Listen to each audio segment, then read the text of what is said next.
As promised, we continue our conversation with the founder and managing director of Draper Fisher Juritzen, venture capitalist Tim Draper.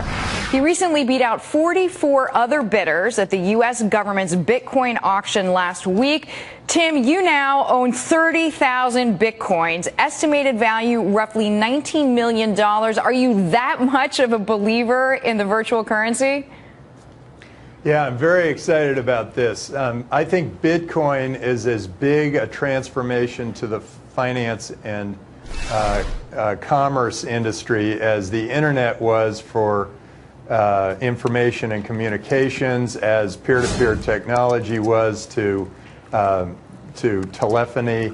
I think this is as big a change as any of those are, and I am very excited about Bitcoin and what it can do for the world.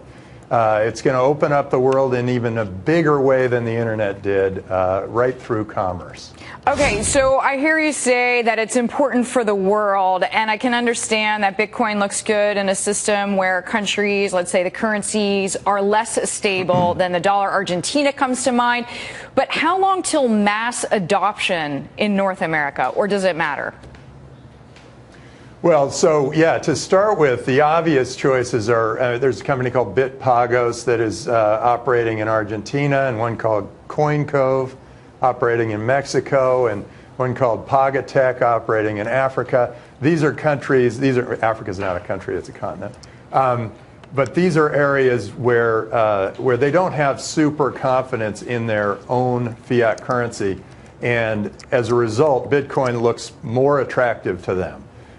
In North America, we have a strong currency and we have very good commerce, but we do have friction to our commerce. I mean, we pay credit card bills, we pay 2.5% to 4% for credit cards. Bitcoin could be much quicker and much cheaper than any of those. For us to move money to another country, it is always there's a lot of friction there. Western Union charges something like 8%. That can be done very quickly with various sources. Varum comes to mind. And I believe we will also be able to use Bitcoin as an alternative to our currency. I mean, in 2008, we didn't know if the dollar was going to be worth anything. When the markets were crashing around us or whatever, I mean, Bitcoin was, if Bitcoin were here in 2008, which I don't think it was, it would be a stability source for our world economy. And so I think when you no longer have confidence in your own currency, that's a great opportunity to use Bitcoin. But although, as Tim, an investor, you need to be able to hedge. Every investor who's a fiduciary should be at least partially involved in Bitcoin, because it is a hedge against all the other currencies.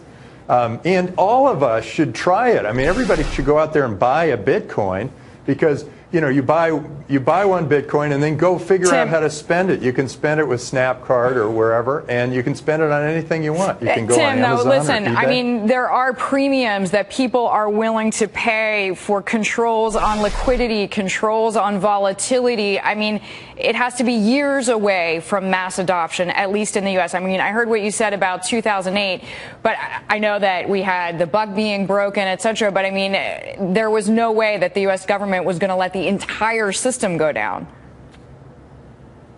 Well, I'm glad it didn't. But I do believe that we've got a big opportunity here in Bitcoin. There are new technologies. There are smart contracts being built around Bitcoin. There's a whole ecosystem being built that's going to make commerce much easier, with much less friction, and safer, where you actually will have your Bitcoin account at BitMe is safer than your cash account in any of the investment banks. All right. Well, at the very least, I hear what you're saying. That is a diversification play at the very least. Tim Draper, we thank you always for your time. Venture capitalist joining us there.